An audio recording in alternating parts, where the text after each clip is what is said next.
Mi nombre es Vilma Laudelino de Souza. Nací en la ciudad de Río de Janeiro, una de las ciudades más lindas, conocida como la capital del carnaval, con su ritmo contagiante de la samba y el fútbol. En mi país, una gran mayoría creen, buscan o practican alguna forma del espiritismo. Y esto se da desde el mismo tiempo de la colonización, cuando esclavos fueron traídos desde África con sus cultos y dioses tribales. Y dentro de estos descendió mi abuela, hija de Angola. En estos momentos más que nunca hay una atracción por el ocultismo a través de las literaturas, telenovelas y películas donde se propagan algunas en forma muy sutil y otras abiertamente, tales como El Exorcista, Marte 13, Pesadilla, Poltergeist, etc. Por largos años yo viví la realidad de todo lo que esto quiere decir. Y yo les ofrezco mi testimonio y deseo ardientemente que les ayude para conocer al único y verdadero Dios que puede librarnos del poder de las tinieblas y trasladarnos al reino de su Hijo amado. Así que yo les invito a reflexionar mientras les comparto mi experiencia.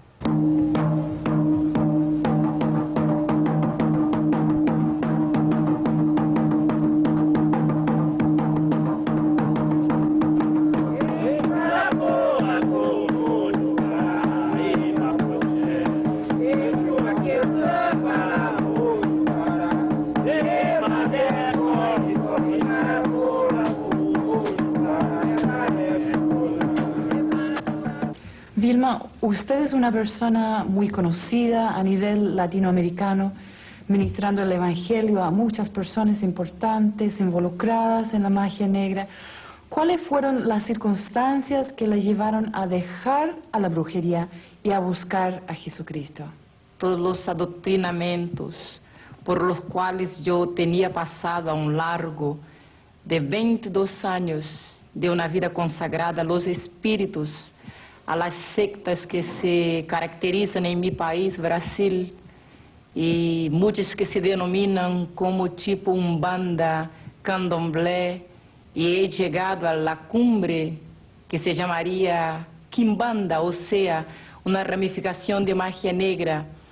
En cierto momento en mis prácticas, habiendo tenido una experiencia agravante, yo me di cuenta que algo iba mal. Y a lo mejor te puedo decir que yo no busqué, yo fui buscada por Dios. Yo tengo entendido que desde antes de nacer y durante toda su infancia, su vida fue dedicada al ocultismo, la brujería y al espiritismo. Cierto, yo desciendo de africanos y desde mis ancestrales se practicaba la magia en mi familia. En el mismo momento de mi nacimiento, mi abuela, una señora bruja, me consagró a los espíritus, a los mismos que poseían a su cuerpo, ya que sabía que se acercaba el momento de su partida. Y desde mi llegada al mundo, yo fui entregada a ellos. ¿Cómo se explica lo que sucedió esa noche? Desde esta mañana, cuando me desperté al otro día, ya un sentimiento fuerte me dominaba, miedo.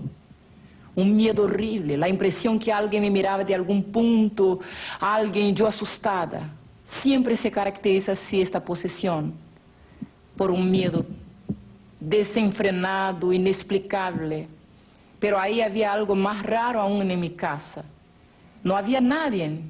Y yo corría por toda parte y buscaba a la mamá, a mi hermana, cuando ahí estaba un perro, un policial negro. Y para mi sorpresa, se vuelve y se pone a conversar conmigo con voz audible y masculina. Fueron estos los primeros modos por lo cual el príncipe de tinieblas se va tomando una serie de factores para llegar finalmente a dominar total mi vida. ¿Ese fenómeno espiritista se repitió o hubieron otros? Yo pasé a ver cosas, escuchar barullos, y puedo decir que he vivido como que protagonizando el papel principal de una película de terror. Porque muchas veces me han preguntado cuáles fueron, y yo les digo que todos, de toda forma que usted puede imaginar, desde terror nocturno a visiones diarias, eu escuchaba pasos, bullas, voces, y veía personas se materializaban como te estoy viendo ahora.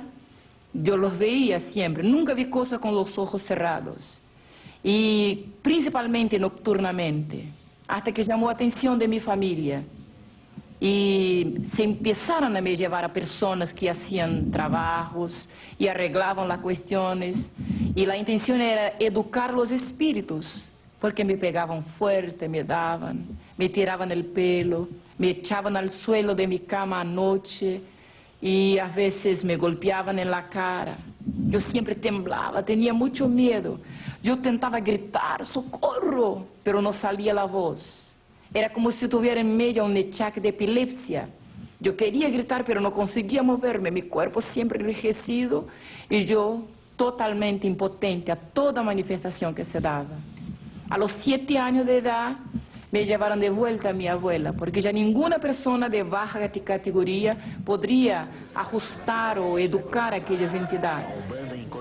Así que me acuerdo que una noche, me parece una pesadilla cuando me acuerdo de aquella noche, cuando me pusieron un traje y adelante de un mantel lleno de sacrificios, los atabaques batían, y carcajadas y gritos estridentes de las entidades, y la gente palmeando y bailando, y yo ahí estaba siendo confirmada como una sucesora de mi abuela. Yo miraba a mi mamá muy asustada, y ella hacía que me quedase calladita, porque todo era necesario a causa de mi futuro. A mí me decían que yo fui predestinada para ser una sacerdotisa. Bien temporariamente las cosas se atenuaron. Mientras yo servía ahora, porque como tenía mucho poca edad, no podría llegar al grado mayor. Entonces empecé en Umbanda, una ramificación mezclada con blanco de espiritismo brasileño, pero que en realidad esconde cosas muy fuertes, muy dominadoras, cosas que pueden destruir eternamente a una persona. Ahí se invocan espíritus de muertos, espíritus del aire, del cerro, de selva, del mar, pero por detrás de todos estos, y en toda esta planificación, todas estas entidades, o sea, espíritus que fueron tomando gobierno de mi cuerpo, se escondía una sola persona. Y esta yo la encontré al fin de la caminada. A los 13 años de edad, yo llegué a una segunda secta que predomina en mi país, Candomblé. Esta ahora está casi que mundialmente conocida. Se trabaja mucho con poderes psíquicos, gobierno de mente, con mensajes de extraterrestres. Se trabaja con control de carácter, de personalidad, control político, control emocional, control financiero. A través de Candomblé, cuando yo llegué ahí, buscando una respuesta para mi problema, se dio algo rarísimo. Ahí estaba un templo muy grande, un sacerdote. De espalda estaba cuando yo adentré, buscando respuesta, de nuevo le digo. Y cuando percibió mi aproximación, hice un gesto y se sacó una toalla y hace una reverencia. Yo perdí el sentido. Cuando me di cuenta, toda una noche se había pasado. Mi mami me miraba muy admirada y me preguntaba, ¿tú no sentí nada? Le dije, no siento nada. Y me dije, hija, un príncipe adentró a tu cuerpo y tomó mucha aguardiente y ha fumado muchos habanos. Y yo tenía 13 años de edad. Sus padres, ¿qué había detrás de ellos? Fíjese, mi mamá era espírita, así como mi abuela. Y mi papá no creía en nada, era ateo. Aproximadamente entre los 9 y 10 años, algunos fenómenos también paranormales se daban conmigo en la misma escuela. Mientras estaba en la clase estudiando, una entidad adentraba en mí, lo que no es normal. Si alguien que me está escuchando conoce el factor, la jerarquía espírita, sabe que nunca un practicante de Umbanda puede ter manifestaciones del espiritismo científico. pero a mí adentraba una entidad y yo psicografaba. Yo no tenía conciencia, yo no quería hacerlo, pero mis manos se movían. Y en una cierta ocasión la maestra me flagró y levantó mi cuaderno y dijo: vean por qué esta niña no aprende nada. Yo miraba desesperada. Quería decirle a ella: no fui yo que hice esto. Pero era mi cuaderno con mi letra. Y había un dibujo, la figura de un hombre, y una firma abajo.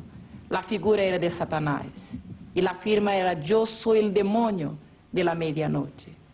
De ahí me encaminaron a una iglesia para un trabajo de exorcismo. Pero fue escuchando una clase de catecúmenos de esta iglesia que las cosas empeoraron. Cuando la joven decía sobre Dios, un Dios que había creado a todos, un Dios que estaba en los cielos, un Dios que amaba a gente buena. Y sabe que yo miré adentro de mí misma, aunque fuera bien niña. Yo ya tenía una percepción muy profunda de muchas cosas, podría entender y escudriñaba siempre todo. Y mientras ella hablaba, yo miraba mi vida. Y le doy un perfil de mi infancia. Yo soy la cuarta hija negra. Soy hija de una mujer de descendencia europea, con hombre de descendencia africana. Yo fui la única que heredé todos los trazos característicos de negro. Así que nunca nadie ha creído que yo era hija de mi mamá. Yo sufrí en mi propia piel el choque de raza, de cultura, de sociedad. Siempre la gente preguntaba: ¿esta es su empleada? Mis hermanos a veces se burlaban de mí y decían: la mamá te encontró en la puerta, tú no eres hija de ella. Y esto se fue criando adentro de mí algunos sentimientos como recalque, rechazo. Me sentía desajustada, un desequilibrio emocional. Yo me sentía menor, pensaba: ¿por qué soy diferente? No conseguía entender. Y a la idea que me enseñaron, que Dios había creado todo, no me gustó. Porque pensaba: entonces Él me ha creado tan diferente. Yo nací en un barrio elitizado de mi ciudad. Ahí estaba la gente de plata, la gente de cultura, la gente de la élite y la gente blanca. Y no todos me querían. A veces uno no puede imaginar el mal que hace mirando con poco caso a un niño. Pero yo me daba cuenta que casi nadie me quería. Y cuando oí hablar sobre Dios, llegué a la casa y pregunté a mi papá: ¿quién es Dios? Papá me contesta, golpeando a su bolsillo: Dios, hija, es plata en el bolsillo de quien lo tiene. La cosa se alargó por hartos años. Yo de ahí me acuerdo que desperté una noche y ahí estaba enfrente de la puerta un hombre todo de negro. Y su sombra estaba en mi cuerpo. Y yo percibía que aquella sombra era como un cerro. Y yo podría ver su figura, pero nunca su cara. Una cierta noche yo tomé fuerza y pregunté: ¿quién es usted? Y del medio de aquella figura salió una voz de hombre, una voz medio ronca, y contesta: yo soy el diablo. Y yo siempre perdí el sentido. Así que desde que yo llegué a Candomblé, nuevas huestes fueron tomando control de mi cuerpo. Porque todo no se empieza, nadie nace brujo. Se empieza toda una trayectoria. Algunos factores circunstanciales, como usted preguntó al principio, van llevando uno a golpear toda la puerta donde se pueda educar a aquellos espíritus, para que se tornen buenos, para que haya justicia. Así que cuando me involucré con Candomblé, nuevas huestes vinieron, y de ahí yo me puse a presentar problemas morales, no solo psicológicos, pero problemas de comunicación. Un odio tremendo me nació contra mi familia, contra la misma sociedad. Yo me envolví con gente de la peor cualidad, con pandillas. En el tiempo de la juventud transviada, cuando la gente usaba olor, cuando la gente tomaba mucho. De alguna forma yo quería agredir a la sociedad. Quería agredir a mi mami blanca. Quería agredir a toda la gente. Y pensaba, algo me hacía sentir que iba un día de tener tanto poder en mi cuerpo que iba a destruir a todo el mundo. Entonces en estos caminos yo fui pasando por todo que se puede imaginar. Y al fondo yo pienso que buscaba una respuesta. Hasta que yo llegué, después de haberme comprometido mucho, de haber hecho mucha maldad, de haber estado trabajando para mucha gente, incluso gente importante en mi país. Un día golpeé a la puerta de la misma magia negra, donde me dieron un traje negro para poner, donde se hizo una reunión a una puerta cerrada, en un local todo oscuro, y de ahí se invocaba al Señor Lúcio, el príncipe de los espíritus actuantes en toda forma de ocultismo. Fue una noche también rara en mi vida, porque como vidente que era yo, vuelvo a decirle que nunca vi ningún espíritu así de ojos cerrados. Los veía como te estoy viendo. Se materializaban muchas veces. Y cuando oigo una bulla afuera me vuelvo, así que todos estamos con la cara en tierra, delante de una vela negra y una roja. Ahí estaba una sesión se abriendo de magia negra. Cuando veo adentrar un hombre, y no tenía cacho ni cola, era muy bonito a la vista. Pero su mirada, cuando se ponía en mí, mi cuerpo se ponía como si tuviera un achaque, como si estuviera entorpecida, anestesiada. Y cuando me fijé, yo bajé mi cabeza, la adentro. Y se manifestó en la señora que jefeaba ahí, la bruja jefe. Y vino usando una corona de oro, una ropa negra, un puñal y un tridente. Usaba en sus manos. Y vino directo hacia mí y me dije, tú, yo te escogí desde tu nacimiento. Y quiero que haga un pacto eterno conmigo. Entiendo que hay grados en la magia negra. ¿A qué nivel llegó usted? Fíjese que el espiritismo tiene muchas escalas. Hay los que van por curiosidad, hay los que llegan por necesidad. Y por ahí se empieza un comprometimiento con la entidad. O sea, el pidiente pide un favor. Y de ahí ya está comprometido. Cuando el espíritu le hace alguna cosa, usted se torna deudor. De ahí le requiere algún sacrificio, alguna ofrenda. Y va por escalas hasta que llega a pedir su propia alma. Pero esta ya sería la escala mayor para los que se involucran, los que practican, que asisten, que cultúan inclusive con danzas, con cánticos, con palmas. Yo, por ejemplo, pienso que llegué al grado mayor porque él mismo había declarado, te escogí. Hoy día yo glorifico a Dios, porque si me dije Lúcio, que me había escogido el momento de mi nacimiento para quizás ocupar un lugar de destaque en la brujería brasileña, la palabra de Dios me dice que antes que yo viniera al vientre de mi madre, el Señor Jehová también me tenía escogido. Pero en esta ocasión todos me miraban y me trataban con reverencia, porque yo ya tenía poderes, yo podría influenciar en personas. Siempre trabajaba por revelación. Y un brujo actúa mucho por su propia fe, su convicción. Teóricamente yo no conocí mucho el espiritismo. La cosa estaba en mí, ¿me entiende? En mi mente me ocurría. Yo pensaba, tiene que ser esto e esto. O sea, yo ya no vivía. Lúcio o Lúcifer vivía en mi mente. Entonces, se puede tocar en una familia.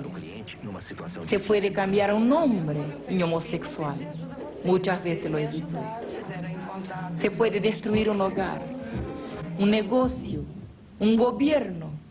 Se puede llevar uno al gobierno y se puede sacarlo también. Todo esto se hace en magia negra. Há poco tiempo mi país fue avalado por un escándalo a nivel mundial, cuando se descubre que un presidente de república practica magia negra. Pero esto no es inédito. En toda tierra, en este momento, millones y millones de personas buscan en cosas místicas, en ocultismo, en toda suerte de práctica de hechicería, la respuesta para sus problemas. Hay un desenfrenamiento espiritual en el hombre, una ignorancia, un analfabetismo que los está conduciendo por cualquier puerta, porque hay un dicho que toda calle te lleva a una venta, pero no todos los caminos te llevan a la verdad. Yo ahí cuando llegué a la cumbre pensaba que había llegado al estatus, al grado mayor. Yo estaba me preparando y me había hecho promesas de que ocuparía el grado de la sacerdotisa más grande del país. Y de ahí yo pasé a cuestionar el grado que yo ocupaba. ¿Por qué mi influencia siempre era negativa? Siempre yo podría herir a una persona, incluso a mi padre, a mi madre. Cuando me aburría la gente, yo los miraba solo. ¿Puede comprender a dónde llegué yo? Y yo con mi mente le daba una orden. Se llama telepatía. Y yo sencillamente le decía a la mente, te va a enfermar ahora. Y veía a la persona mal. Algunas veces he herido muchas personas. Realmente en momentos yo no comprendía qué fuerza es esta. Algunas veces mi madre me decía, tú te parecías al diablo. Y reía yo en la cara de ella. Y yo decía, no hay diablo, no existe diablo. Porque me puede creer que un practicante de estas cosas no tiene un conocimiento real y verdadero de quién es el espíritu mayor con quien está lidando. O sea, yo lo consideraba un justicero, un amigo, una persona que me hacía favores y que me golpeaba y que me castigaba porque era mi dueño, mi señor, tenía poderes sobre mí, pero también con quien yo podría buscar favores espirituales y a través de quien yo podría recibir favores. Y o sea, tener dominio sobre ciertas situaciones. Ahí en Magia Negra, gente muy importante, artistas, políticos, gente famosa nos buscaba. Algunos que hoy día tienen renombre, son muy conocidos. Infelizmente, fueron a buscar la transitoriedad de la gloria, de la fama, de todo que detiene ahora en la tierra, a los pies de Lucius, el príncipe de los demonios, que está ahí en Brasil. ¿Había en algún momento una motivación lucrativa detrás de estas prácticas? Sin duda es muy cara la parte sacrificial de magia.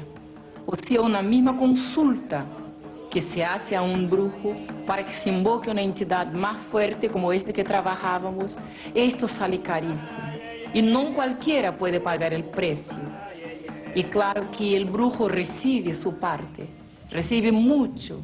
Pero puede imaginar un saquetel sin hondo, así que se recibe mucho hoy día y mañana ya no se tiene nada.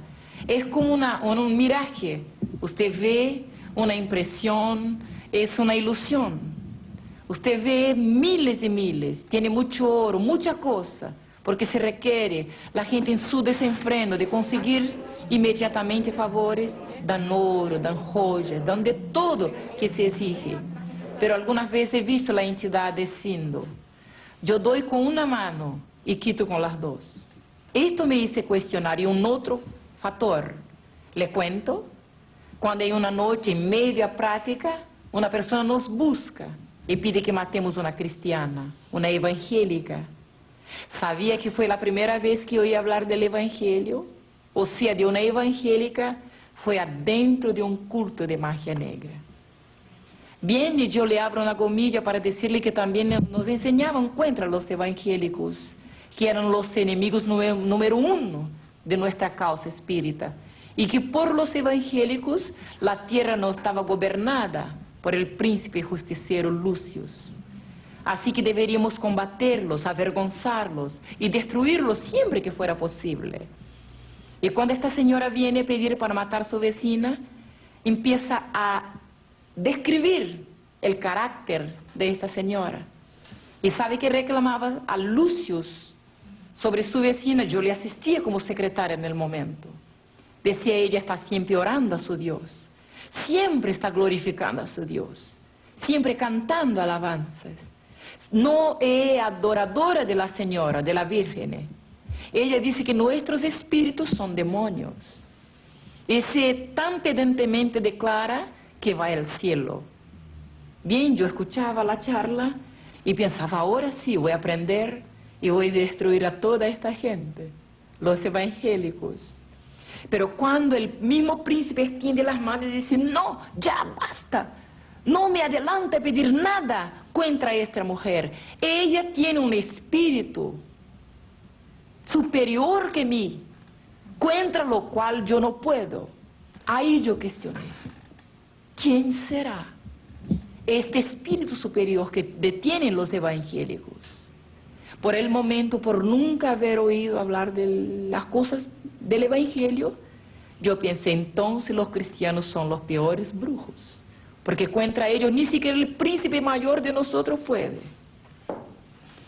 Pero hoy día, cuando conocí la verdad, cuando la verdad me libró, yo sé el secreto de los evangélicos. Cada uno de estos pequeñitos, puede que sean analfabéticos, ignorantes, o grandes, cultos, no importa, que han lavado sus vestimentas en la sangre de Jesús. Ellos viven bajo más de 8.000 promesas de Dios inseridas en la Biblia, la palabra del Señor. Pasado más un tiempo, yo tenté apartarme, cuando participé de una muerte de un empresario. Le cuento que se contrata espíritus, como se contrata una pandilla, un matador profesional. Así también se trabaja en magia negra. Se invoca una entidad de muerte y le da un pago en sacrificios, en ofrendas, en animales. Y se sacrifica a la misma persona, como si fuera el animal. Y esa es la paga que se da a los demonios. Y cuando yo asistí a una conversa, un concierto de los dos, y el príncipe contestaba al hombre, yo mato cualquier persona cuando me paguen. Esto me tocó. Y yo pensé, entonces me matará si le pagan a él también.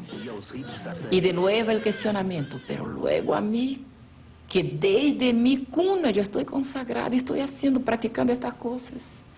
Yo volví a mi casa y le dije a mi mamá, mamá, nunca más yo quiero practicar ninguna forma, ningún tipo de magia. Y esto sabe que es muy importante, una decisión personal.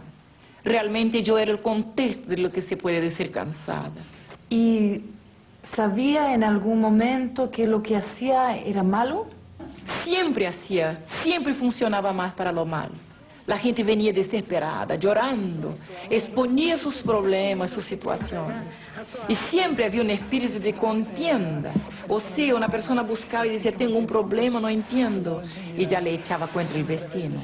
Tú tenías una persona que está actuando mal, está haciendo una trampa, alguna cosa así. Y ya si ahí se daban una serie de cosas para se trabajar ya inmediatamente contra alguien. Este siempre es el seguimiento de la macumba que se practica en mi país y en toda la tierra, infelizmente.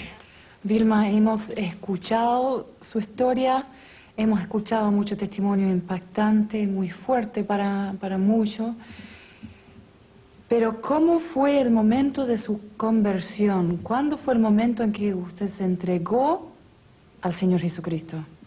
Fíjese que se pasó que yo retiré todos mis objetos de trabajo. Tenía altares, tenía trajes, tenía todo que se usa para manipular con el espiritismo.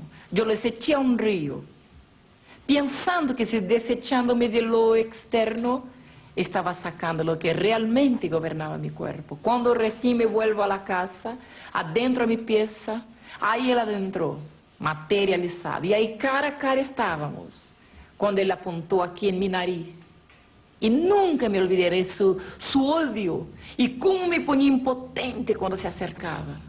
Cuando me dije, tú eres mía, nadie que me pertenece me abandona como tú estás pensando, porque yo soy el diablo. Mi nombre es Lucifer, yo soy Satanás, tu dueño. Si piensas en dejarme, te lleva al infierno. Sabe que yo nunca, repito, había creído en estas cosas.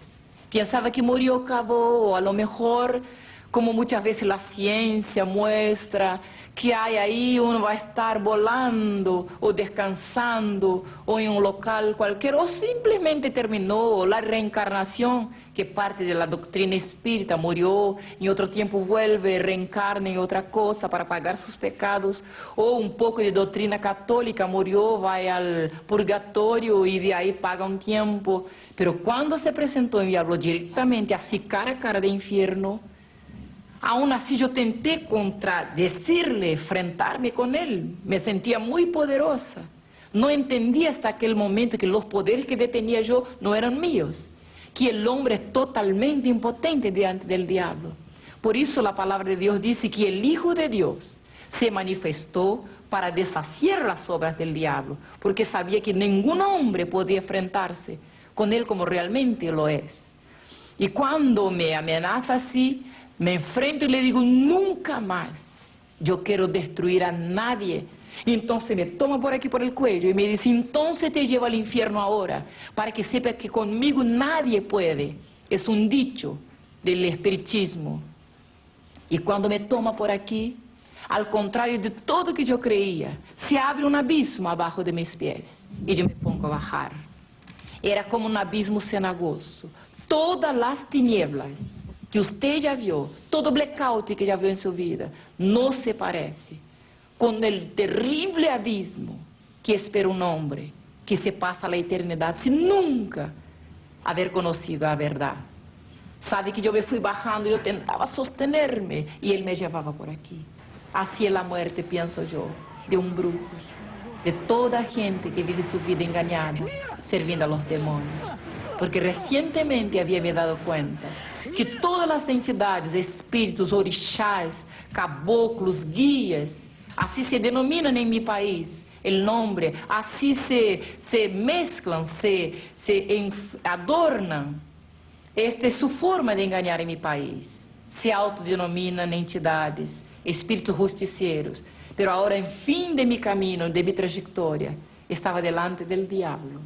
Él se declaraba mi dueño. Un cierto momento se paró y dijo, allá está su cuerpo. Yo miré y he visto mi cuerpo muerto arriba de una cama. En este instante, un nombre brotó en mi mente, una fracción de segundo. Y yo pensé, sé, existe un Dios mayor que Lucifer. Se me salva ahora, voy a ser esclava de él todo el tiempo de mi vida. Y en aquel momento, por primera vez, yo he visto cuando se abrieron los cielos, cuando vino algo como un rayo de luz, algo glorioso cayó sobre mí. Lucifer me suelta y cae de espalda en el suelo. Porque la palabra de Dios que dice, clama a mí y yo te responderé. Yo nunca había oído este mensaje, pero cuántos no me estarán escuchando ahora y que estás necesitando tanto de clamar a alguien que le responda y que le libere. Ahí estaba se manifestando en mi vida, por primera vez, el grande poder de Dios. Yo he visto Lucifer por tierra. Para mí era un rey, era un señor. Pero ahora recién me daba cuenta, como preguntó al principio, que había una diferencia, que dos fuerzas, dos gobiernos, o a lo mejor dos príncipes, luchaban por el control de mi vida. Y cuando vino la luz del alto, cuando vino la verdad me liberó. Desde aquella experiencia, yo pude comprender que dos fuerzas existían y luchaban de forma totalmente opuesta por gobernar mi vida. Y así que yo conocí que había una fuerza arriba en los cielos. Y de ahí pasé a vivir segundo las costumbres que me habían enseñado en la religión. Pero se dio una cosa.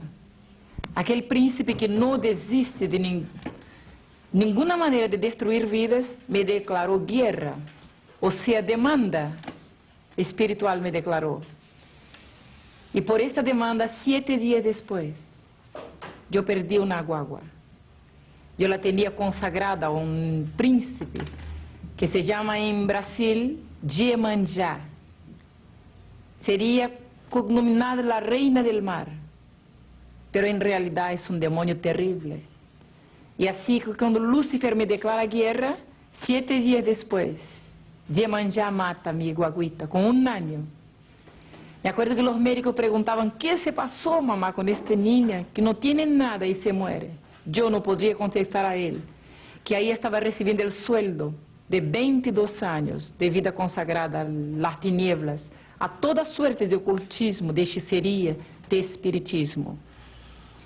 Bien, luego cada semana un golpe nuevo contra mi familia, hasta que una noche llegando a la casa había una noticia. Mi mamá estaba tuberculosa en último grado, fue llevada a una posta. De ahí yo momentáneamente vacilé, adentré a mi pieza y realmente yo pensaba, ¿quién nació para eso no puede salir? Porque ahí está la ley del espiritismo. y yo lo invoqué. Cuando vino él materializado de nuevo, me dije, yo te llamé a un pacto y tú no lo hiciste. Ahora yo no quiero pacto contigo, quiero tu sangre, quiero tu vida y quiero tu alma. Así que le pregunté, pero mi mamá no tiene nada que ver con mis asuntos. Y él dije, voy a destruir toda tu familia y después te llevo conmigo porque tú eres mía. Bien, y cuando yo le pedí una cosa que hoy día yo digo que él nunca tiene de sus esclavos, es misericordia, me dije, fíjese la vida de ella por la tuya, suba arriba de un puente, se echa abajo de un tren. 15 días después estaba todo listo en una noche, con plata para mi enterro en sobre y carta de despedida. Al otro día, cuando fuera saliendo por la mañana a trabajar, como si fuera a esperar el tren en la estación, me echaría de un viaducto a frente del tren y de ahí quizás librase el alma de mi mamá, entre comillas, porque hoy día sé que el diablo nunca habla la verdad, es el padre de mentira.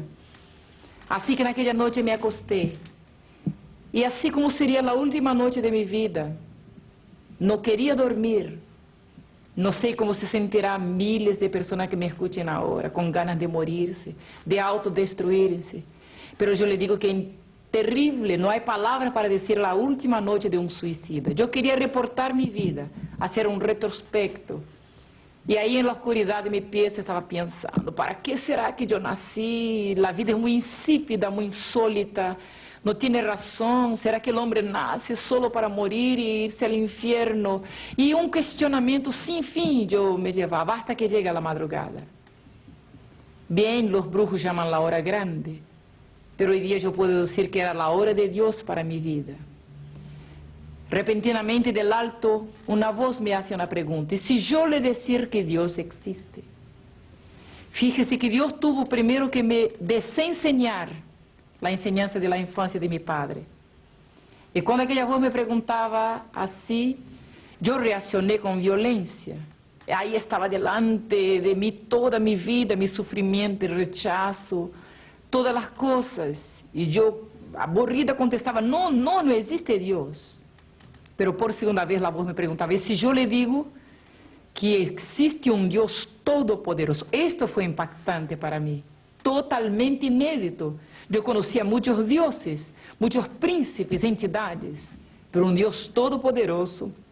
Así que a esta idea yo tuve miedo, porque todos mis pecados se pusieron a desfilar enfrente a mí.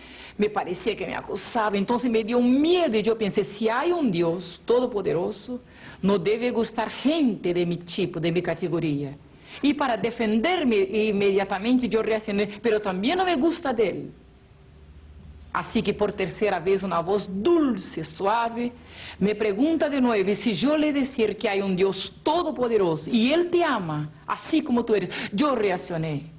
Puse las manos aquí, empecé a llorar, y yo lloraba, y al fin mi alma gemí. Yo pensaba, qué bueno si hubiera un Dios que amase a mí con todo este error, con todo esto pasado, con toda esta basura. Y mientras yo lloraba, una luz fuerte, fuerte adentro de mis ojos, yo saqué las manos y ahí al frente de mí estaba algo inédito. Yo conocía miles de príncipes. De nuevo les voy a decir, siempre fui vidente en mi vida, siempre tuve conexión con el mundo espiritual, conocía muchas cosas, pero nunca aquella luz. Y yo quería fijarme, pero ella me ciegaba. Y cuando me paré para ir en dirección de aquella luz, que yo no comprendía aún quién era que estaba ahí, entonces veí cuando mis manos, mi cuerpo empezó a dar vueltas, y cuando yo caí de espalda para el frente, y los demonios a su turno iban adentrando en mi cuerpo. Yo estaba muy admirada, porque podría verme en el suelo, y recién, mientras escuchaban los demonios diciendo garabatos, blasfemias, insultos, y se rascuñaba como una culebra yo por el suelo, yo comprendí recién que estaba poseída por un espíritu enemigo de aquel supuesto de luz que estaba se acercando de mí. Y ahí en mi pensamiento me puse a llorar. Y aún así reaccioné como una bruja. Yo lloraba y decía, fíjese Dios, tú eres injusto, tú eres malo, ¿Por qué tú permitiste que yo viniera al mundo para hacer tanta maldad y ahora recibir en mi propio cuerpo el pago de esta maldad? Y para mí me parecía, no podría mirarlo un segundo, me parecía que estaba me mirando, serio. Y cuando yo quería herirlo de alguna forma, y le dije, fíjese, yo sufrí tanto en este mundo, que sufrí más que tu hijo, porque me habían dicho alguna vez que Dios tenía un hijo, cosa que nunca yo he acreditado. Cuando hablé así sentí, no pudo ver que reaccionó, y sentí cuando me levantaron del suelo, y fui siendo llevada por el aire, y me pusieron parada en un local y yo abrí los ojos, miré alrededor, y ahí he visto la escena que cambió todo el futuro eterno de mi alma. Miles de personas ahí estaban en una plaza grande, veía un predio al fondo, las columnas, veía la multitud gritando, y yo pensaba, qué raro, ¿qué estoy yo haciendo acá? Porque los trajes de las mujeres, todo costumbre, como si fuera una otra época. Yo veía que la gente gritaba y algo se pasaba ahí en aquel predio, y fui abriendo camino ante toda aquella gente para ver qué se pasaba ahí adelante. Y veía una cuerda humana formada por soldados que se vestían como los romanos de la antigüedad. Ahí arriba de la escala había muchos soldados y un hombre en una silla grande que se paró y apuntó a otro que estaba atado en un local lleno de soldados. A un poste estaba atado. Y cuando preguntó, ¿qué haré de Jesús de Nazaret? Me impactó mucho este nombre, porque yo conocía varios Cristos, como el Cristo de Plaga, el Jesús de Bonfim. Conocía muchos, Oxalá era una ramificación que se llamaba el Dios, pero nunca había oído este nombre Jesús de Nazaret. Y cuando el hombre apuntó a la columna y preguntaba así, la gente se puso a gritar rabiosa, crucifica, crucifica, y yo los miraba. Inconscientemente me paré las manos y me puse a gritar, y me dio una rabia, un odio, yo me puse a gritar, pero de repente pensé, ¿qué estoy yo haciendo acá? ¿Qué tengo yo que ver con este hombre? Y me volví hacia atrás a ver más quién ahí estaba. Y he visto una escena que nunca más me olvidaré. Todos mis compañeros de hechicería, de toda ramificación del espiritismo por lo cual yo tenía pasado, ahí estaban, participando de la cena que llevó a la muerte el Hijo de Dios. Todos mis compañeros de pandilla, de fiesta, de tomar, de calles, de todo que hacíamos nosotros de mal, todos gritábamos, y había más gente de todo tipo, toda clase, categoría intelectual, social, y todos gritaban con odio. Y yo me devolví de nuevo y pensaba, ¿qué tengo yo que ver con esta cena? En realidad yo nunca imaginé que también a causa de mis pecados fui participante de la muerte del Hijo de Dios. Yo también fui culpable. Pero cuando el hombre lavaba sus manos y entregaba a aquel reo, aquellos soldados que ahí estaban, le cuento como yo he visto, y lo llevaron a un patio ahí interno del mismo local, y veí cuando le quitaron la ropa hasta la cintura y lo ataron de espalda, como se hacían con los esclavos antiguamente, a una columna, la gente a la rueda, y yo mirando cuando un soldado saca un azote y empieza a dar vueltas en el aire, y yo me fijaba, y qué raro, y la gente palmeaba, reía y gritaba. Pero aquel azote no era una arma normal, tenía un cable, varias puntas de cuero, y en la punta de cada punta, un pedacito de hierro más o menos así. Y cuando aquella cosa daba vueltas en el aire y golpeaba, aquella espalda sensiblemente se abría y rasguñaba aquellas carnes. Molía aquel hombre. La gente palmeaba, reía, y el azote daba vueltas. Era como un maestro en lidar con aquella cosa, el hombre le jogaba. Aquel cuerpo temblaba. Y yo miraba y pensaba, ¿cómo puede?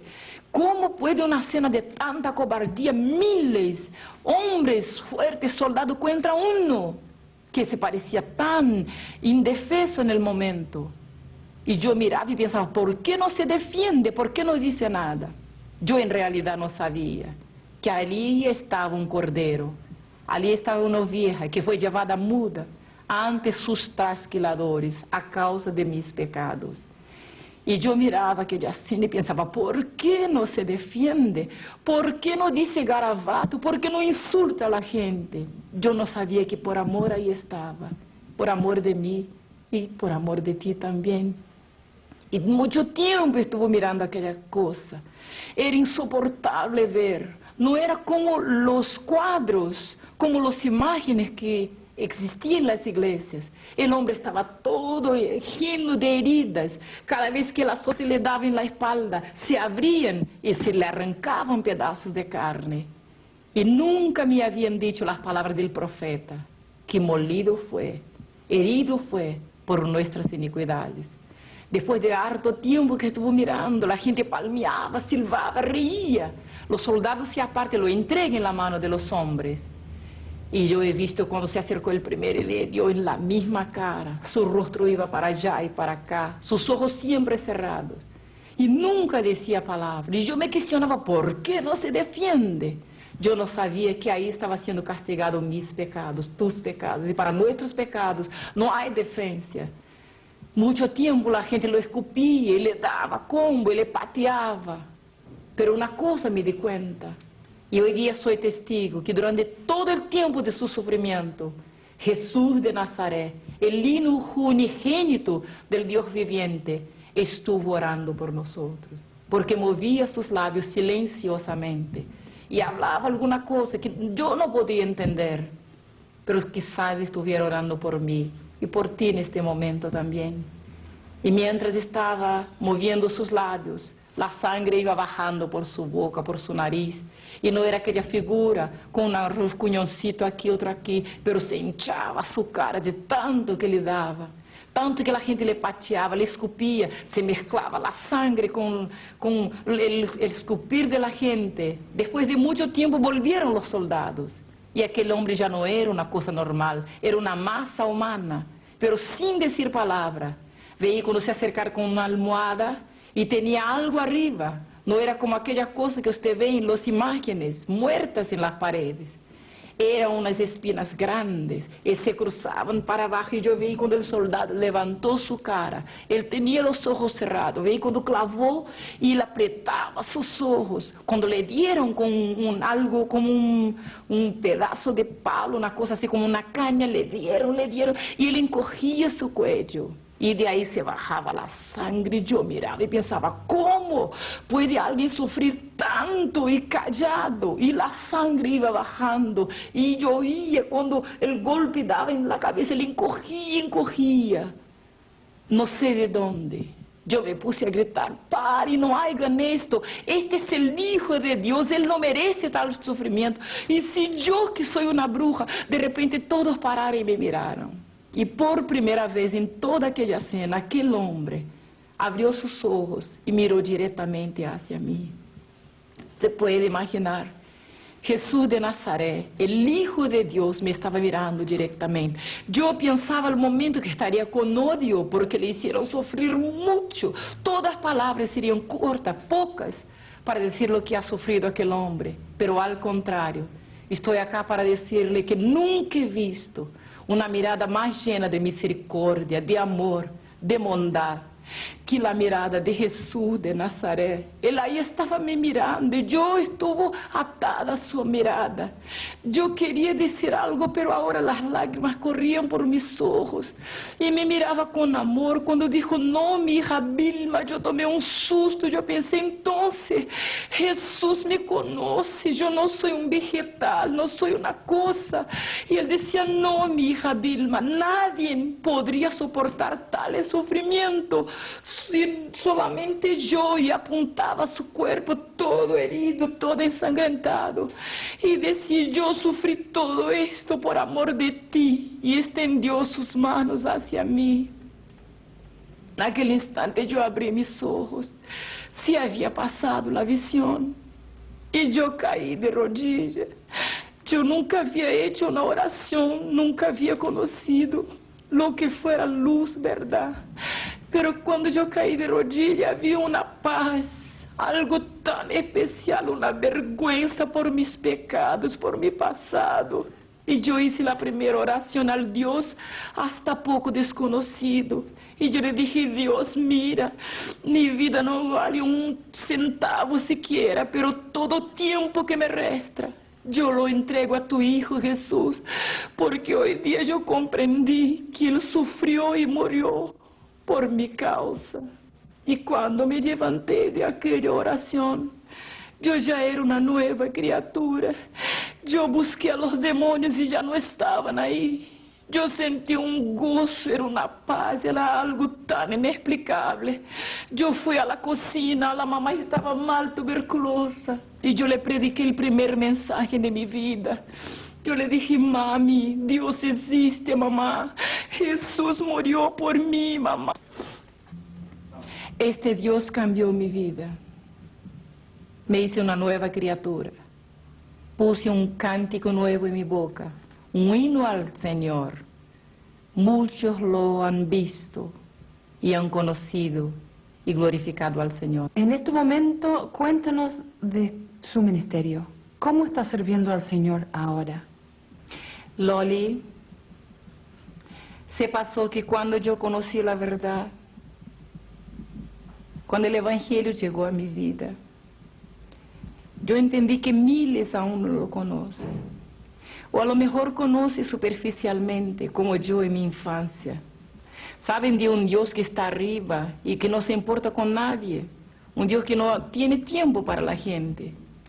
Y quizás cuántos le odian como yo por no conocerlo personalmente, por no saber que es tan amoroso y que de tal manera nos ha amado, que envió su único Hijo, llegando a las últimas consecuencias de este amor por nosotros.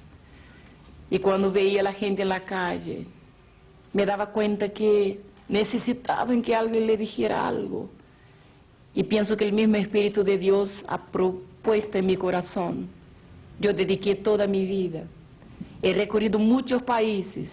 Gran parte de mi propio país yo he estado recorriendo incansablemente. Grandes locales, pequeños locales, hablando a miles o a uno solo, no me importa. Donde el Espíritu Santo de Dios me ha enviado, yo he ido con mucha alegría. Y quiero decirle que me ofrecí al Señor como esclava. No atendió a mi oración. Me recibió como hija. Soy hija del Dios viviente. Nunca más los demonios, Loli, tuvieron gobierno en mi cuerpo. Nunca más el vicio, el odio, la miseria. Jesús cambió todo el futuro eterno de mi vida. Y cuando puedo escuchar su voz a través de los siglos diciendo: id, predicai estas palabras, enseñai a toda la gente a guardar las cosas que yo he dicho, yo siempre, mientras vida tenga, voy a proseguir haciendo esto. En mi oración más ardiente es para que esta experiencia, aunque no haya sido bien explicada por la diferencia de idiómica que hay entre nosotros, pero sé que hay uno que puede llegar al corazón, que es el Espíritu Santo, y que pueda servir de ejemplo para cuantos brujos que quizás tengan tantas ganas de apartarse de un pasado negro, sucio, tengan miedo a las amenazas, a coacción, al gobierno del príncipe de tinieblas, que se acerquen a Jesucristo. Es el general que venció a quien yo no podría vencer sola, y se tornó dueño, Señor, Padre y amigo, mejor que tengo yo.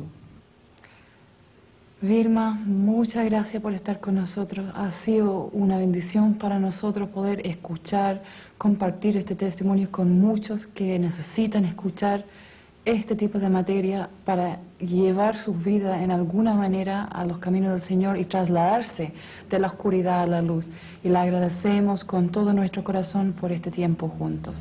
Amén.